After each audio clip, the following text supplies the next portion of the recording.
Ever had a thought so evil it made you feel guilty afterward? No? Anyway, I'm Bob. I'm just a regular dude with a regular job. I don't have any weird hobbies, and I'm definitely not in a cult. However, from time to time, I wonder, am I secretly evil? Just to be clear, I'm not talking about the casual kind of evil. Not the kind where you steal dessert from a kid on the airplane who's been annoyingly loud the whole flight and let her mom believe he's being greedy and wants another one. I mean the serious kind of evil. The serial killer kind? The murderer kind? So, you might be wondering, Bob, what's the story behind all that? Well, when I was a kid, I had these two friends. Let's just call them James and Oscar. James, by the way, had a little brother, Jasper, who he always brought along. One day when we were playing at the playground, we ran out of games to play. So, like the idiotic kids we were, we decided to find out who could lift Jasper up, just to see who was stronger. Turns out, I was the only one who could do it. So, I started lifting Jasper up and down. Suddenly he said, "You should let go and let me fall a bit." What did James and Oscar think of this? They agreed so fast it was like it had been their idea all along. So, I did exactly that. Down he went. He liked it so much he started laughing. We all laughed and were genuinely having fun. Until Jasper said, "Do it again, make it hurt this time." That's when something changed. Something snapped in my mind. I felt this rush all over me, almost like a high.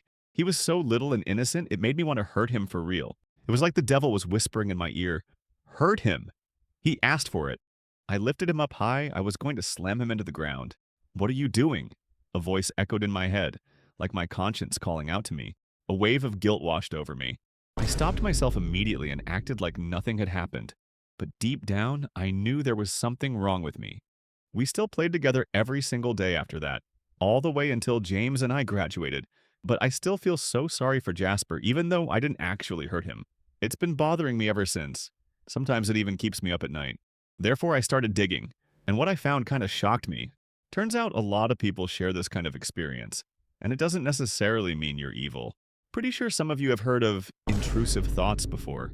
Well, maybe all of you. Anyway, intrusive thoughts are something that come to you whether you want them or not.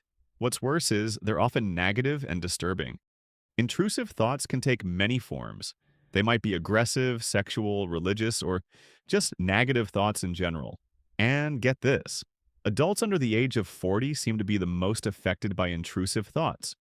I know what you are thinking. When you are willingly having these thoughts, then no, you're just a pervert. Just kidding. Kinda. Sexual intrusive thoughts aren't fantasies or something you enjoy. They're thoughts that disturb you that you don't want. The kind that might leave you feeling disgusted afterward. Oh, you wasn't thinking that? Anyway, in my case, I was probably having an aggressive intrusive thought, the kind that involves violent or destructive obsessions about hurting others or even yourself. This kind of thought can be related to something called primarily obsessional obsessive compulsive disorder.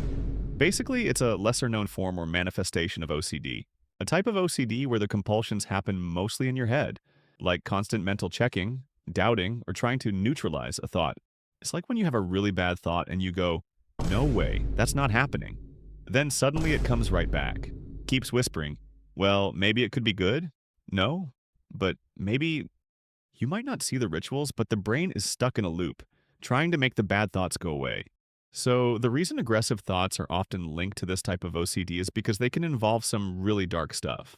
Things like harming a child, like poor Jasper, jumping off a bridge or a tall building, suddenly stepping in front of a train, or even the urge to push someone else in front of one, like that kid on the airplane. These thoughts are part of the human condition. They're not a reflection of who you are, and they shouldn't ruin your life. Well, you might be wondering, Bob, why do you have these kinds of thoughts? Why would anyone? These kinds of thoughts can be triggered by stress, anxiety, lack of sleep, even hormonal shifts. Well, did I experience any of that? I mean, probably a hormonal shift, or maybe none of it. I really can't be sure. So, what separates that from simply being evil? It comes down to whether you like the idea or not.